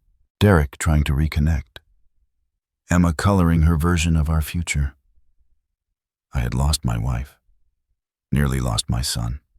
Almost lost my freedom, my home, my sanity. But sitting in that kitchen, watching my granddaughter draw while my brother read the paper, I understood something Margaret had tried to tell me years ago. Family is not blood. Family is choice. And finally, I had a family that chose me. 6 months later, I stood in Margaret's garden for the first time since she died. The roses were blooming again. Helen had helped me replant them in March. We worked side by side for 3 days, digging in the cold dirt, placing each bush exactly where Margaret would have wanted them. When the first red bloom opened in May, I sat on the porch and cried. Not from grief, from gratitude. The garden had been dead for 3 years, like me, like everything Monica touched. But dead things can come back to life. I was proof of that. June 2026, a Saturday morning. I walked through my house and stopped at every photograph on the walls. Margaret at our wedding, 23 years old, laughing at something I said. Derek as a baby sleeping in my arms. Emma's school picture from last year, gap-toothed smile eyes full of trust. Photographs of people I loved.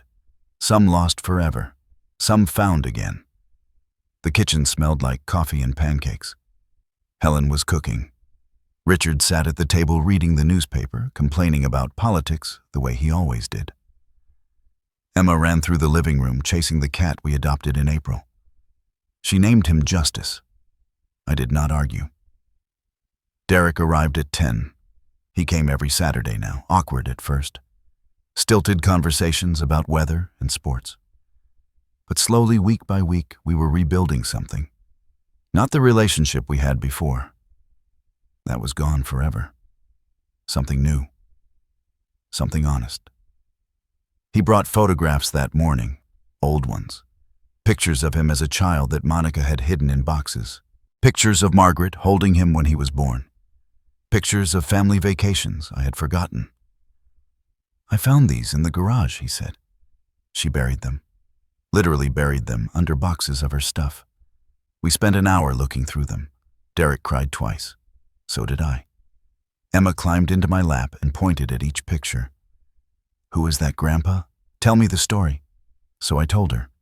Every story, every memory. The camping trip where Derek got lost for 2 hours and we found him building a fort by the river. The Christmas when Margaret burned the turkey and we ate pizza instead. The summer Derek learned to ride a bike and crashed into the mailbox 3 times before he got it right. Emma listened to everything, absorbing her history, learning where she came from.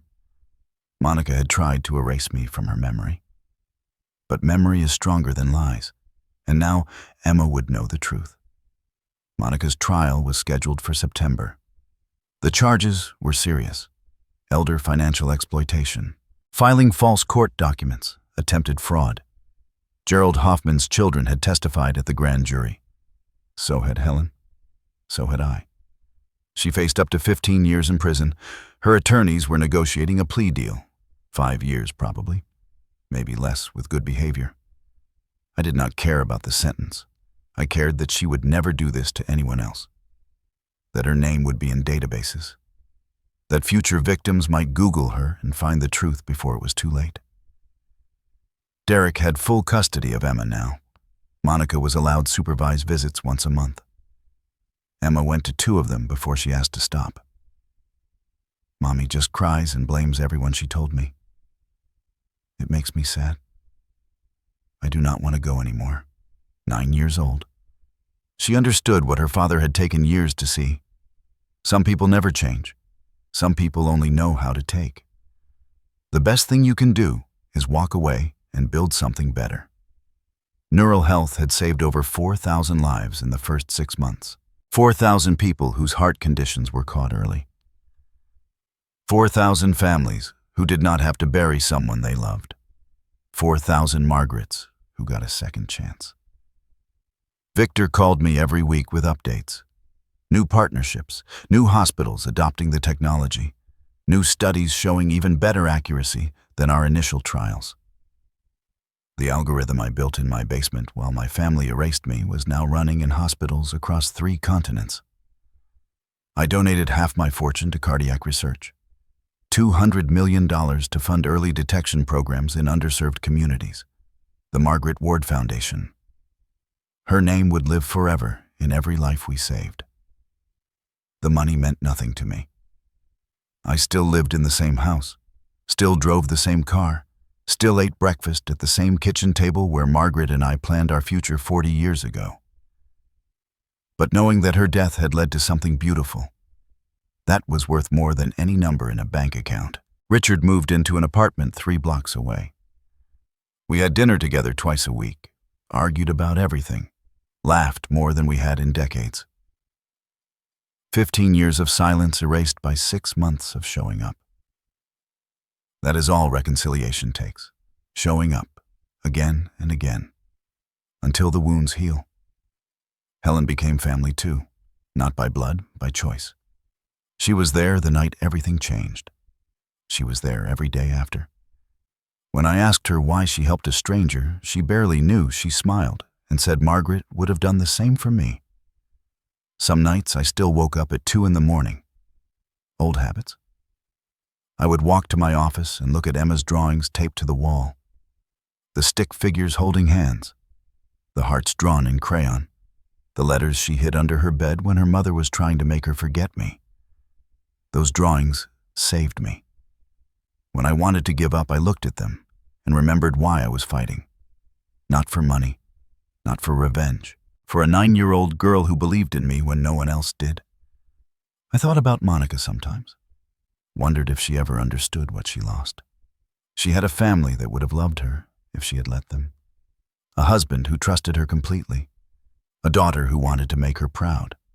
A father-in-law who would have welcomed her as his own child. She threw it all away for money she never got to spend, for power she never got to use, for a victory that turned to ash the moment she achieved it. That is the tragedy of people like Monica. They are so busy taking that they never learn how to receive. They are so focused on winning that they never realize the game was never worth playing. I do not hate her. Hate is exhausting. I feel something closer to pity. She will spend the rest of her life wondering where it all went wrong. And she will never understand that it went wrong the moment she decided other people existed only to serve her needs. July 4th, Independence Day. We had a barbecue in the backyard. Helen brought potato salad. Richard brought too much beer. Derek manned the grill while Emma ran through the sprinkler with the neighbor kids. Fireworks exploded over the city as the sun went down.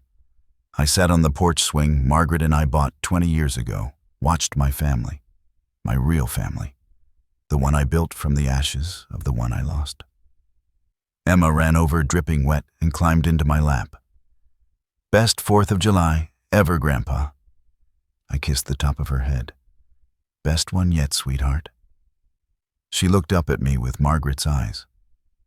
Grandpa, do you think Grandma can see us? I looked at the sky, at the fireworks, at the stars beginning to appear. I think she can, baby. I think she is proud of all of us. Emma nodded seriously. I think so too. She fell asleep in my arms as the fireworks faded. I carried her inside and tucked her into the guest room bed. The room that had been empty for 3 years. The room that was full again. I stood in the doorway watching her sleep. This child who fought for me, who hid letters under her bed, who never stopped believing. I am 71 years old. I have buried my parents, buried my wife, nearly lost my son, been betrayed by people I trusted, been called incompetent by people who wanted my money, and I am happier now than I have ever been. Because I learned something in that basement. Building code at 2 in the morning, fighting for my freedom in a courtroom, watching my net worth climb on a laptop screen while fireworks exploded on television. I learned that the people who try to break you are giving you a gift. They are showing you who you really are. They are forcing you to become the person you were always meant to be. Monica tried to erase me. Instead, she made me unforgettable. She tried to take everything I had. Instead, she gave me everything I needed. She thought I was finished, but I was just getting started. If you are watching this and you feel invisible, if someone is trying to make you small, if your own family has turned their backs on you, I want you to know something. You are not done. You are not worthless. You are not what they say you are. You are exactly one decision away from a completely different life. Make that decision. Build something. Fight back. Prove them wrong. And when you do, when you are standing on the other side of everything they put you through, you will understand what I understand now. The best revenge is not destruction. The best revenge is becoming someone they could never imagine you would be. So become that person. Start today. Start now. And if this story meant something to you, if you saw yourself in any part of my journey, I would love to hear from you. Leave a comment. Tell me your story. Share this with someone who needs to hear it. Because none of us are alone. We just forget that sometimes. Thank you for listening. Thank you for staying until the end. And thank you for believing that an old man in a basement could change the world. Margaret always believed it. Now you do too. That is enough for me.